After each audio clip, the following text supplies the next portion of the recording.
मानो तो गंगा माँ हूँ वरना बहता पानी, मानो तो हमारी पौराणिक गाथाएं सजीव हैं वरना केवल लिखी गई कोई कहानी। यह तो आप पर निर्भर करता है, आपकी सोच पर, आपकी परवरिश पर, आपको इस जीवन से मिले अनुभवों पर। हिमाचल में रहते हुए मुझे जल्दी ही इस बात का एहसास हो गया था कि यहाँ के निवासियों की मान्यताओं में एक विचित्र सा सम्मोहन है।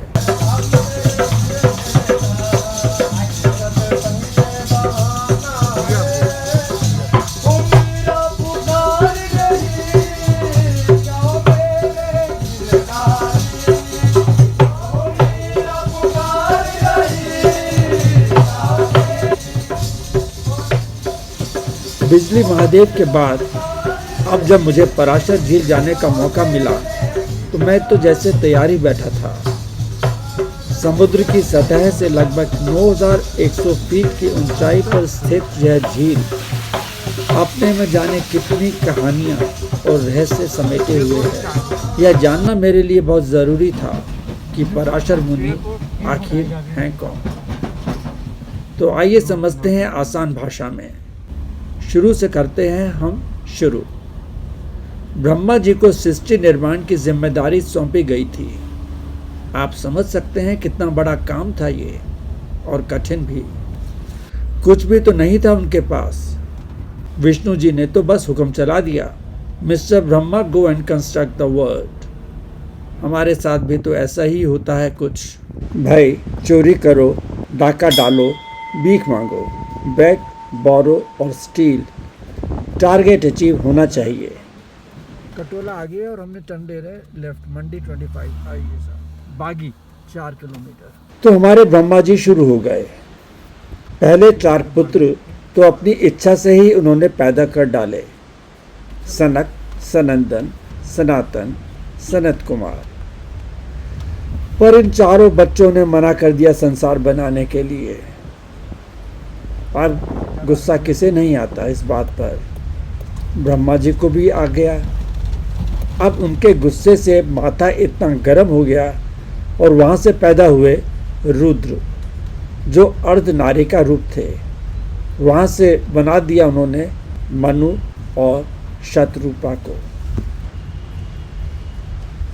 यहाँ से आगे की कहानी फिर कभी सही।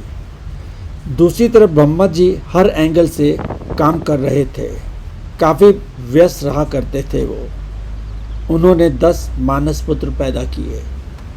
मन से मरीचि, नेत्र से अत्रि, मुख से अंगिरस, कान से पुलस्त्य, नाभि से पुलह, हाथ से क्रतु, त्वचा से भृगु, प्राण से वशिष्ठ, अंगुष्ठ से दक्ष और छाया से कंधर्व। हम बात करेंगे प्राण से पैदा होने वाले गुरु वशिष्ठ की, जो आज भी आप सप्तऋषि में एक तारे के रूप में देख सकते हैं।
वशिष्ठ ऋषि के पुत्र थे शक्ति मुनि और उनके पुत्र थे हमारे इस कहानी के हीरो पराशर मुनि।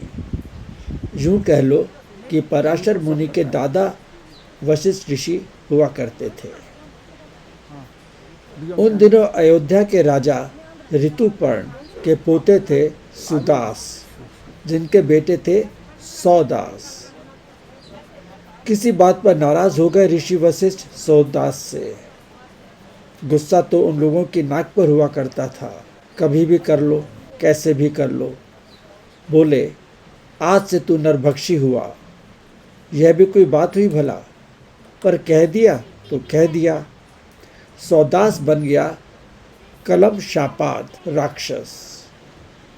सबसे पहले ही भाई ने वशिष्ठ ऋषि के 100 पुत्र खा लिए, जिनमें शक्ति मुनि भी एक थे।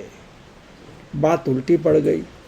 वशिष्ठ ऋषि तो डिप्रेशन में आ गए, आत्महत्या की सोचने लगे। कई बार प्रयत्न भी किया पर सफल नहीं हो पाए। अपनी बहू को लेकर वो हिमालय पहुंच गए। एक बार कुछ ऐसा हुआ कि वशिष्ठ ऋषि को वेदों के अध्ययन की ध्वनि सुनाई दी। वो चकित रह गए, क्योंकि वेद पाठ करने वाला तो वहाँ कोई दिखाई नहीं दे रहा था। तब अदृश्यंती, जो कि ऋषि मुनि की पत्नी थी, ने उन्हें बताया कि शक्ति का पुत्र मेरे गर्भ में है और उसी के वेदाध्ययन की ध्वनि सुनी गई है। यह सुनकर वशिष्ठ इतने प्रसन्न हुए कि उन्होंने मृत्यु की इच्छा छोड़ दी। जन्मोपरांत पराशर ने सुन लिया था कि राक्षस कलमा शापाद ने उनके पिता शक्ति को खा लिया है। यह सुनते ही उनके मन में राक्षसों के प्रति घोर विरोध उत्पन्न हुआ और उन्होंने इस समस्त संसार से राक्षसों को अंत करने की कसम खा ली। इसी आशय से उन्होंने राक्षस सत्र आरंभ किया, जिसमें राक्षस मरते जा रहे थे। कई राक्षस स्वाहा हो गए तो ऋषि पुलस्त्य पराशर के पास गए और उन्हें अहिंसा का उपदेश दिया। उन्होंने समझाया कि बिना किसी दोष के समस्त राक्षसों का संहार बहुत अनुचित है।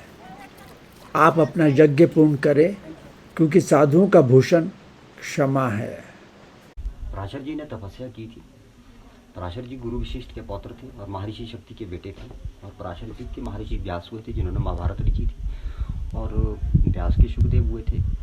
सुखदेव के धृतराष्ट्र पांडु विदुर हुए। पांडु के पांडव हो गए, धृतराष्ट्र के कौरव हो गए। पांडवों के अभिमन्यु हुए। अभिमन्यु के बाद राजा परीक्षित आते, फिर कलयुग आता धरती पर। तो पराशर जी ने यहाँ पे तपस्या की थी और यहीं पे शरीर त्याग दिया था इन्होंने अपना। यहीं पे समाधि स्थल बनाया था इन्होंने पराशर जी ने। पराशर जी 4 वेद के बहुत बड़े ज्ञाता थे और यहाँ पे बोलते हैं इन्होंने 63,000 वर्ष तपस्या की थी। 63,000 वर्ष? हाँ, यहाँ पे कृष्ण भगवान का जाप किया था बैठ के। और 12वीं-13वीं शताब्दी में मंडी राजा पाणसेन ने इस मंदिर का जीर्णोद्धार किया था। 12वीं-13वीं शताब्दी। और यहाँ पे 3 फेस्टिवल बहुत बड़े मेले मनाए जाते हैं। हाँ, कौन कौन से? एक ऋषि पंचमी होगा, अच्छा, एक बैसाखी में होगा, एक आज जैसे कल खत्म होगा। कल खत्म हुआ। कौन सा था कल? सरानावली। सरानावली, जिसमें इस बार कोरोना करके वो नहीं हो पाए। तो और बहुत बड़ी मान्यता है, हिमाचल प्रदेश का पहला बहुत बड़ा प्रसिद्ध स्थान है, बहुत बड़ा धार्मिक स्थल है। वर्ल्ड का पहला स्थान माना जा सकता है इस जगह को। ओके। वर्ल्ड का, जहाँ पे इतना बड़ा पवित्र स्थल है। इस झील के बीचों बीच एक भूभाग है और यही वो भूभाग है यहाँ किसी दैवीय शक्ति होने का प्रमाण मिलता है। यह भूभाग एक प्रकार से पृथ्वी के अनुपात को भी दर्शाता है। यह भूभाग एक स्थान पर नहीं रहता, बल्कि चलता रहता है। इतनी बड़ी लेक है और लेक की खासियत है कि इसकी गहराई कई बार नापी गई, लेकिन आज तक गहराई नहीं मिल पाई। अच्छा, हाँ। ओके। और बीच में ये आइलैंड घूमता रहता है। हाँ जी, आइलैंड के बारे में। हाँ, ये तैरता रहता है, ये टापू भूखंड तैरता रहता है, कभी इधर चला जाता है, कभी उधर चला जाता है, एक जगह स्थिर नहीं रहता। यहाँ जा नहीं सकते टापू पे? नहीं, इस यहाँ पे जाना अलाउ नहीं है। अच्छा, ये अपने आप घूमता रहता अपने है? आप। फिर पानी कहाँ से आता है? ये तो कुदरत की माया है। कुदरत के खेल है सब। कुदरत की माया है ये। अच्छा, तो ये कैसे कब घूमता है? ये तो प्रभु की इच्छा से, ये आइलैंड जब प्रभु की इच्छा होगी तभी चलेगा। अच्छा, हाँ हाँ। ठीक है। और ये किन्होंने बनाया था ये ये मंदिर मंदिर? राजा बाणसेन ने बनाया था अच्छा 12वीं शताब्दी में। अच्छा, 12वीं-13वीं शताब्दी में बनाया था। और बहुत लोग आते हैं लोग यहाँ? हाँ, पूरा वैसे तो बाहर से भी आ रहे हैं अब, लेकिन हिमाचल के काफी लोग आते हैं इधर पे अपनी बहुत सुंदर बना हुआ है, बहुत साफ सुथरा है। बिल्कुल। मैं तो अचंभित हो गया हूँ, इतना सफाई, साफ सफाई। साफ रखा गया इस जगह को, पवित्र रखा गया इस जगह को। यहाँ सराय में लोग रहते भी हैं? हाँ, जैसे मंदिर में रुकने के लिए वो व्यवस्था है कि सिंपल सी एक व्यवस्था है, जैसे कोई फैमिली से है, कोई बुजुर्ग है, कोई साधु महात्मा लोग आए। और खाना? खाना मंदिर की कैंटीन है, वहाँ मंदिर पे की कैंटीन है? मंदिर के कैंटीन में रुक सकते, खाना खा सकते हैं। अच्छा, तो वो व्यवस्था है यहाँ मंदिर की तरफ से रखी गई है, सूक्ष्म व्यवस्था है। जैसे हाँ, नहीं बस बेसिक चीज़ चाहिए होती है। पर इस जगह तो बहुत ही अच्छी और सुंदर सौम्य है। मज़ा आ गया मेरे को तो यहाँ पर आकर के।